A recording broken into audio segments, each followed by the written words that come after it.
And we're back with Calvin Johnson Jr.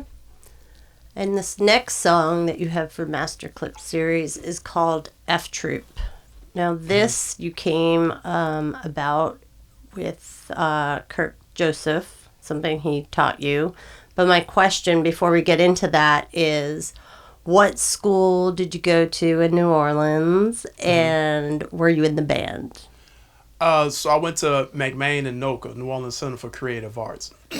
And when I was a student, when I was in high school, if you went to NOCA, you weren't allowed to play in your high school marching band. So we had to pick one or the other.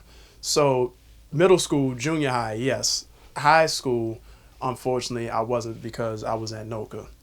But also, Kirk Joseph, great sousaphonist, one of my mentors, he didn't teach me this song. This song actually is a reflection of his musical presence and his personality, to me.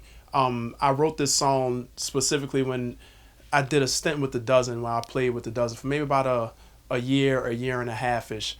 And, once again, like when you hanging around someone like Kirk Joseph and Roger Lewis, they have so much that rubs off on you, and you trying to figure out, where does it come from?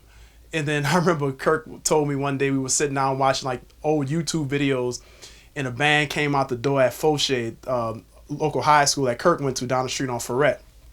And Kirk said, yeah, boy, back then when I was at Fauché, the tuba section, we had the whole city on lock. They used to call us F Troop. And I was like, F Troop? All right, I hear you. So once again, I wrote this song channeling Kirk, and they're synonymous. I mean, once you say Kirk, you automatically hear the Dozen. Once you say Roger Lewis, you automatically hear the Dozen. So I wrote this, for Kirk as well as for the Dozen. And when you hear it, you'll be like, oh, I hear it. Cool.